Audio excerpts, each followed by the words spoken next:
રાતનો સમય હતો. આકાશમાંથી મુશળધાર વરસાદ પડી રહ્યો હતો. ઠંડી હવા એટલી ઝડપથી ચાલી રહી હતી કે વૃક્ષની ડાળીઓ હલી હલીને જાણે કંઈક કહેવા માંગતી હતી. રસ્તાઓ પર અંધારું ફેલાયેલું હતું. આવા સમયે એક નાની 11 વર્ષની છોકરી નવ્યા પોતાના ભીંજાયેલા કપડામાંથી ઝડપથી દોડી રહી હતી. તેના પગમાં ચપ્પલ પણ નહોતા. વાવ ભીંજાઈને ચહેરા સાથે ચોંટી ગયા હતા. પણ તેની આંખોમાં માત્ર એક જ વાત હતી, તેને હમણાં જ રોકવું છે. નવ્યા ડરેલી હતી, પણ કોઈ ડરથી ભાગતી નહોતી, બલકે સાચું બોલવાની હિંમત ભેગી કરી રહી હતી. તેની મમ્મી રશ્મિએ તેને હંમેશા કહ્યું હતું, નવ્યા, જો ક્યારેય જીવનમાં સાચા અને ખોટા વચ્ચે ફસાઈ જા તો સાચાનો સાથ આપજે. ભલે આખું વિશ્વ વિરોધ કરે. તે રસ્તાઓનો કિચડ અને પાણીને પાર કરતી શહેરના સૌથી મોટા અને શાનદાર રેસ્ટોરન્ટ નવાબ રેસ્ટોરન્ટ તરફ દોડી રહી હતી. તેની સાંસ ઝડપી હતી. શરીર કાપી રહ્યું હતું, પણ દિલમાં હિંમતની આગ સળગી રહી હતી. રેસ્ટોરન્ટની બહાર 2 સિક્યુરિટી ગાર્ડ છત્રી લઈને ઊભા હતા. જેવી તેણે નવ્યાને જોઈ, ફાટેલા કપડાં, ભીંજાયેલા વાળ, ઉઘાડા પગ, તેમણે રસ્તો રોકી લીધો. એ છોકરી, ક્યાં જાય છે? અહીંયા આમ નહીં જઈ શકે, એક ગાર્ડે કહ્યું. પણ નવ્યાએ કંઈ સાંભળ્યું નહીં. તેણે ગાર્ડને ધક્કો આપ્યો અને અંદર દોડી ગઈ. અંદર સંગીત વાગી રહ્યું હતું. મોંઘા પરફ્યુમની સુગંધ ફેલાયેલી હતી અને મોટા મોટા વેપારીઓ અને તેના પરિવાર જમી રહ્યા હતા. નવ્યાએ ચારે તરફ નજર ફેરવી. તેની નજર ટેબલ નંબર 9 પર જઈને અટકી. ત્યાં શહેરના સૌથી અમીર અને ચર્ચિત વેપારી સમરસિંહ બેઠા હતા. સામે પ્લેટમાં ગરમા ગરમ ખાવાનું મૂકેલું હતું. નવ્યાએ પૂરી તાકાતથી બૂમ પાડીને કહ્યું, સાહેબ, ખાવાનું ન ખાશો, તે ખાવામાં ઝેર છે. આખું રેસ્ટોરન્ટ સ્તબ્ધ થઈ ગયું. લોકોએ ફરીને જોયું, કોણ છે છોકરી જે આટલી હિંમતથી બૂમ પાડે છે? ગાર્ડ્સ તેની પાછળ દોડ્યા, પણ ત્યાં સુધીમાં તે સમરના ટેબલ પાસે પહોંચી ગઈ હતી. નવ્યા આફી રહી હતી. તેના ચહેરા પર વરસાદ અને આંસુનું મિશ્રણ હતું. તેણે કાપતા અવાજમાં કહ્યું, ખાવાનું ન ખાશો, તે ખાવામાં ઝેર છે સર. સમર ચોંકી ગયા. તેણે ધીમેથી પૂછ્યું, શું કહ્યું તે? નવ્યાએ સાંસ લઈને કહ્યું, 3 દિવસ પહેલાં હું તમારા વિલામાં બહારની ઝાડીઓમાં છુપાયેલી હતી. મને ત્યાં વરસાદથી બચવા જગ્યા જોઈતી હતી. ત્યારે મેં જોયું, તમારી પત્ની ઈશિતા સિંહા કોઈ માણસ સાથે વાત કરી રહી હતી. સમરે ધ્યાનથી તેની વાત સાંભળી. નવ્યાએ આગળ કહ્યું, મેં સ્પષ્ટ સાંભળ્યું હતું કે તે ડિજિટલિસ્ટ નામનું ઝેર ખાવામાં મેળવી દેશે અને તમારી પત્નીએ કહ્યું, આ વખતે તે જરૂર મરી જશે. રેસ્ટોરન્ટમાં બધાના મોં ખુલ્લા રહી ગયા.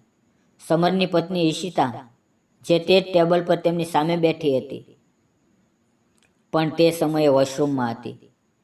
એ જ ક્ષણે તે બહાર આવી અને આ બધું સાંભળીને ગુસ્સાથી બોલી, આ કોણ પાગલ છોકરી છે?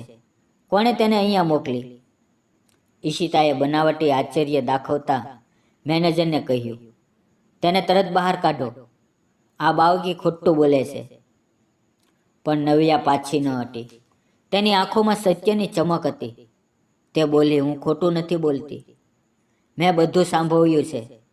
તમારી પત્ની તમને મારવા માંગે છે. બધા મહેમાન ચૂપ થઈ ગયા. વાતાવરણ ભારે થઈ ગયું. સમરની આંખોમાં શંકા અને ડર બંને હતા. તે પોતાની પત્ની તરફ જોવા લાગ્યા, પણ ઈશિતાના ચહેરા પર માત્ર બનાવટી માસુમિયત હતી. સમરે ઊંડી શ્વાસ લીધી અને ધીમેથી પૂછ્યું, તારું નામ શું છે છોકરી? નવ્યા, તેણે જવાબ આપ્યો. અને તારી મમ્મીનું નામ? સમરે પૂછ્યું. રશ્મિ, તેણે કહ્યું. આ સાંભળતા સમરના હાથમાંથી સમચી પડી ગઈ. તેનો ચહેરો સફેદ પડી ગયો. તે કાપતા અવાજમાં બોલ્યો, રશ્મિ, શું તારા ખંભા પર કોઈ નિશાન છે, ચાંદ જેવું? નવ્યાએ ધીમેથી પોતાનો દુપટ્ટો ખસેડ્યો. તેના ડાબા ખંભા પર હળવું ગૌ નિશાન હતું, જાણે કોઈ સમયે ગરમ પાણીથી દાઝેલું હોય. સમરની આંખોમાં આંસુ આવી ગયા. તેણે ખુરશીમાંથી ઊભા થઈને ધીમેથી કહ્યું, એ જ તે નિશાન છે. રેસ્ટોરન્ટમાં સન્નાટો છવાઈ ગયો. કોઈને સમજાયું નહીં કે આ બધું શું થઈ રહ્યું છે. સમર બેઠો અને બોલ્યો, રશ્મિ, મારી જિંદગી હતી. મેં તેને વર્ષો પહેલાં ગુમાવી દીધી હતી. અને આ નિશાન, આ તો મારી દીકરીનું હતું, જેને મેં ક્યારેય જોઈ પણ નહીં. નવ્યાની આંખોમાં આશ્ચર્ય હતું. તે વિચારી પણ ન શકી કે તેની સામે તે ઊભી છે તે તેના પિતા હોઈ શકે. સમરે તરત મેનેજરને બોલાવ્યો અને કહ્યું, આ પ્લેટને સીલ કરો. હમણાં પોલીસ બોલાવો. રેસ્ટોરન્ટમાં અરાજકતા મચી ગઈ. કેટલાક લોકો વિડીયો બનાવવા લાગ્યા તો કેટલાક ચૂપચાપ જોવા લાગ્યા. થોડી વારમાં પોલીસ પહોંચી. સમરે બધું કહ્યું, બાળકીની વાત, ખાવાની પ્લેટ અને શંકાનું કારણ. પોલીસે ખાવાનું તપાસ માટે લેબમાં મોકલી દીધું.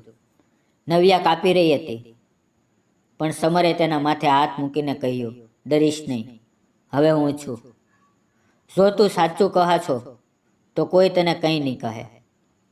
મોડી રાત સુધી પૂછપરછ ચાલી. ઈશિતા વારંવાર કહી રહી હતી કે આ બધું ષડયંત્ર છે, પણ પોલીસે તેને નજરબંધ કરી લીધી.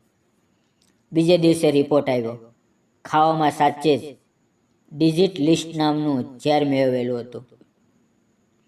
સમરના ચહેરા પર આઘાત અને રાહત બંનેનું મિશ્રણ હતું. તેમને હવે બધું સમજાઈ ગયું હતું કે નવ્યાએ તેમની જાન બચાવી છે. પોલીસે ઈશિતાને ધરપકડ કરી લીધી.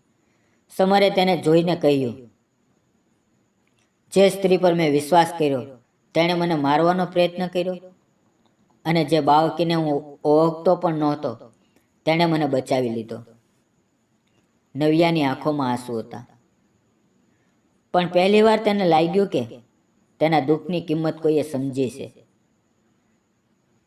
તે રાત્રે સમરે પોલીસ સ્ટેશનમાં જ નિર્ણય લીધો, નવ્યા મારી સાથે મારા ઘરે આવશે. તેને હવે એકલી નહીં રહે. નવ્યા માટે આ બધું કોઈ સ્વપ્ન જેવું હતું. જે માણસને તેણે માત્ર ટીવી અને અખબારોમાં જોયો હતો તે જ હવે તેનો આધાર બની ગયો હતો. રાતના અંતમાં વરસાદ થંભી ગયો હતો. રસ્તાઓ હવે સાફ હતા અને નવ્યા પહેલી વાર કોઈ કારમાં બેઠી હતી. સમરની કાર ધીમે ધીમે રસ્તા પર ચાલી રહી હતી. નવ્યા બારીમાંથી બહાર જોઈ રહી હતી. એ જ આકાશ, એ જ શહેર, પણ આજે બધું બદલાઈ ગયું હતું. તેના દિલમાં માત્ર એક જ વિચાર હતો, મમ્મી, મમ્મી, મેં તમારી વાત માની, મેં સાચું કહ્યું, અને કદાચ હવે મારી જિંદગી પણ બદલાવાની છે. આગલા કેટલાક દિવસો સુધી સમરસિંહના ઘરમાં ઘણી હલચલ રહી. પોલીસ કેસ, મીડિયાના સમાચાર, વકીલોના પ્રશ્નો, બધું એકસાથે ચાલી રહ્યું હતું. પણ તે બધી અરાજકતા વચ્ચે સમરનું ધ્યાન માત્ર એક જ જગ્યાએ હતું, નવ્યા પર. નવ્યા હવે સિંહ વિલામાં રહેતી હતી. પહેલા દિવસે જ્યારે તે ઘરમાં પ્રવેશી તો તેના પગ કાપી રહ્યા હતા. મહેલ જેવું ઘર, મોટા મોટા હોલ, ઝુમ્મર અને દિવાલો પર લાગેલી તસવીરો. તેણે આવું વૈભવ પહેલાં ક્યારેય જોયું નહોતું. પણ સમરે તેનો ડર સમજ્યો. તે ઝૂકીને તેની બરાબર આવ્યા અને મુસ્કુરાતા બોલ્યા, ડરીશ નહીં, આ ઘર હવે તારું પણ છે, નવ્યા. નવ્યાએ તેની તરફ જોયું. તેની આંખોમાં કોઈ દેખાડો નહોતો, માત્ર સાચો અપનાપાની ચમક હતી. તે ધીમેથી બોલી, હું અહીંયા રહી શકું? સમરે કહ્યું, જ્યાં સુધી હું છું તું ક્યારેય એકલી નહીં રહે.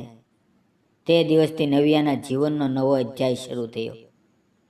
તે હવે શાળાએ જઈ શકતી હતી, બરાબર ખાવાનું ખાઈ શકતી હતી, અને સૌથી વધુ તેને પહેલીવાર કોઈએ પોતાનું કહ્યું હતું.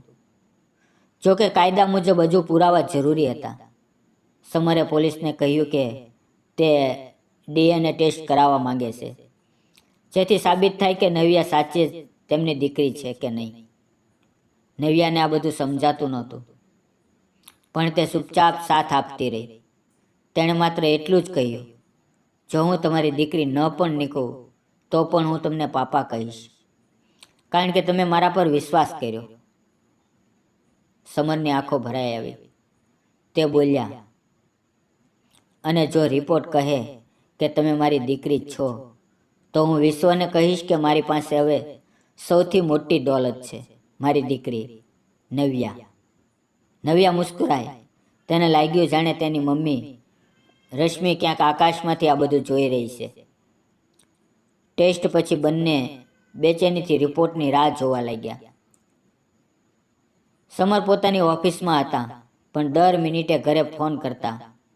તે વારંવાર પૂછતા, રિપોર્ટ આવ્યો? બીજી તરફ નવ્યા પોતાના રૂમમાં બેઠી મમ્મીની જૂની તસવીર જોઈ રહી હતી. તે ધીમેથી બોલી, મમ્મી, તમે કહ્યું હતું કે જો સાચાના રસ્તે ચાલીશ તો મુશ્કેલીઓ આવશે, પણ જીત પણ મળશે. કદાચ આજે એ જ દિવસ છે. સાંજનો સમય હતો. બહાર હળવી હવા ચાલી રહી હતી. ટપાલી આવ્યો અને એક સીલબંધ લિફાફો આપીને ચાલ્યો ગયો. સમરે કાપતા હાથે લિફાફો ખોલ્યો. રિપોર્ટની ઉપર માત્ર એક લાઈન લખેલી, DNA મેચ પોઝિટિવ. સમરની આંખોમાંથી આંસુ વહેવા લાગ્યા. તે દોડીને નવ્યાના રૂમમાં ગયા. નવ્યા બારી પાસે બેઠી હતી. તે ચોંકીને ઊભી થઈ. શું થયું? સમર કંઈ બોલી ન શક્યા. તે તેની સામે ઘૂંટણાના બળ બેઠા અને ધીમેથી કહ્યું, તું મારી દીકરી છો. નવ્યા, તમે મારી અને રશ્મિની દીકરી છો. નવ્યા સ્તબ્ધ રહી ગઈ. તેને વિશ્વાસ જ ન આવ્યો. તેની આંખોમાંથી આંસુ ટપકવા લાગ્યા. તે દોડીને સમરને વળગી પડી. સાચે જ હું તમારી દીકરી છું? હા, અને હવે તું મારી આખી દુનિયા છો, સમરે કહ્યું. બંને એકબીજાને ગળે લગાવીને રડવા લાગ્યા. તે રડવું કોઈ દુઃખનું નહોતું, બલકે તે વર્ષોની ખોટનું હતું, જ્યારે પિતા અને દીકરી એકબીજાથી દૂર રહ્યા. બીજે દિવસે આ સમાચાર દરેક ચેનલ અને અખબારમાં હતા. વેપારી સમરસિંહની જાન બચાવનારી બાવકી નીકળી તેમની જ ખોવાયેલી દીકરી. લોકો આશ્ચર્યચકિત હતા. સમરે પ્રેસ કોન્ફરન્સ રાખી અને બધાની સામે કહ્યું, આ બાળકીએ મને મૃત્યુથી નહીં, બલકે ખોટાથી બચાવ્યો છે. આ મારી દીકરી નવ્યા સિંહ છે, અને આ મારી સૌથી મોટી સંપત્તિ છે. નવ્યા શરમથી મુસ્કુરાઈ. તે કેમેરાથી નહીં, બલકે સત્યથી ડરતી હતી. તેની હવે દુનિયાની પરવા નહોતી. માત્ર એ અહેસાસ હતો કે તેની મમ્મીની વાત સાચી હતી. સાચું ક્યારે હારતું નથી. બીજી તરફ જેલમાં ઇતિશા પોતાની ષડયંત્રમાં ફસાઈ ગઈ હતી. તે વારંવાર પોલીસને કહેતી રહી કે તેને ફસાવવામાં આવી છે. તેણે કોર્ટમાં જામીન માટે અરજી કરી અને મીડિયામાં નિવેદન આપ્યું. નવ્યા ખોટું બોલે છે. આ બધું સંપત્તિ હડપ કરવાનું ષડયંત્ર છે. પણ સમરે તેને કોઈ જવાબ ન આપ્યો. તેમણે માત્ર કહ્યું, જેમણે પ્રેમને ધોખો બનાવ્યો તેને હવે મારી જિંદગીમાં જગ્યા નથી. કોર્ટમાં ઇતિશાના બધા ખોટા સામે આવી ગયા. તેના મોબાઈલ ચેટ્સ, કોલ રેકોર્ડિંગ અને પૈસાના વ્યવહારના પુરાવા મળ્યા. બધાને ખબર પડી ગઈ કે તે પોતાના કોઈ પ્રેમી સાથે મળીને સમરની હત્યા કરાવવા માંગતી હતી, જેથી તેની આખી સંપત્તિ તેના નામે થઈ જાય. કેટલાક દિવસ પછી સમરે ફરી એક પ્રેસ કોન્ફરન્સ રાખી. આ વખતે તે એકલા નહોતા. તેમની સાથે મંચ પર નવ્યા હતી. તેમણે કહ્યું, હું તે સ્ત્રીને પ્રેમ કરતો હતો જેણે મને ધોખો આપ્યો, પણ મેં તે બાળકીને અપનાવી જેણે મને ફરી માનવ બનાવ્યો. આખો હોલ તાળીઓથી ગુંજી ઉઠ્યો. નવ્યાએ માઇક પકડ્યું અને નીડર થઈને કહ્યું, જો સાચું બોલવું અપરાધ છે તો હું દરેક જન્મમાં એ જ અપરાધ કરીશ. લોકોની આંખોમાં આંસુ હતા. એક નાની બાળકી જેણે કોઈ કરોડપતિની જાન બચાવી, હવે આખા શહેર માટે હિંમતનું ઉદાહરણ બની ગઈ હતી. તે જ સાંજે કોર્ટમાં ઇતિશાની જામીન અરજી નકારી દેવામાં આવી. ન્યાયાધીશે કહ્યું, જેણે લાલચમાં એક માસૂમ બાળકીને જાનને જોખમમાં મૂકીને તેને સમાજમાં કોઈ જગ્યા મળી ન શકે. સમરે કોર્ટમાંથી બહાર આવતા મીડિયાને કહ્યું, આજથી મારા ઘરનું નામ રશ્મિ વિલા હશે, તે સ્ત્રીના નામે જેણે મને સાચો પ્રેમ શીખવ્યો હતો. નવ્યાના ચહેરા પર સંતોષ હતો. તેણે ધીમેથી કહ્યું, હવે મમ્મીને ગર્વ થશે કે તેમની દીકરીએ સાચાનો સાથ ન છોડ્યો. કેટલાક મહિના પછી સિંહ વિલાની બહાર એક નવી નેમ પ્લેટ લાગી, રશ્મિ આશા કેન્દ્ર, ગરીબ બાળકો માટે મફત શાળા. સમરે એ જ જગ્યા પસંદ કરી જ્યાં તેમની દીકરી પહેલી વાર તેમને મળી હતી. હવે ત્યાં દરરોજ ગરીબ બાળકો વાંચવા આવે છે, રમે છે અને હસે છે. નવ્યા દર સવારે બાળકોને ભણાવે, વાર્તાઓ સંભળાવે અને કહે, જો સાચું બોલવું મુશ્કેલ લાગે તો ડરથી ભાગશો નહીં, માત્ર પોતાની જાત પર ખોટું ન બોલશો. બાળકો તેને દીદી કહેતા. સમર દૂરથી મુસ્કરાતા જોતો અને વિચારતો, રશ્મિ, તારું સપનું હવે પૂરું થયું. રાતે જ્યારે બધા સૂઈ ગયા ત્યારે નવ્યા છત પર આવી. આકાશમાં એ જ ચમકતો ચાંદ હતો જેવો તેની મમ્મી કહેતી હતી. તેણે આકાશ તરફ જોયું અને મુસ્કુરાઈ. મમ્મી, હવે મને ડર નથી લાગતો, કારણ કે મેં જોઈ લીધું છે કે સાચાના રસ્તે દુઃખ તો થાય છે, પણ મંજિલ હંમેશા સુંદર હોય છે. ધીમે ધીમે હવા ચાલી, જાણે રશ્મિનો અવાજ કહેતો હોય, મને તારા પર ગર્વ છે મારી દીકરી. આ વાર્તા આપણને શીખવે છે કે સાચાની રાહ મુશ્કેલ હોય છે, પણ અંતે એ જ જીતે છે. નવ્યાની હિંમતે ન માત્ર એક જાન બચાવી, બલકે તે સત્યને પણ બહાર કાઢ્યું જે વર્ષોથી છુપાયેલું હતું. પ્રેમ, સત્ય અને આત્મસન્માન એ જ માનવીની સાચી ઓળખ છે. મિત્રો, વિડીયોમાં આવેલા નામ, પાત્ર અને ઘટના ફક્ત કાલ્પનિક હતા.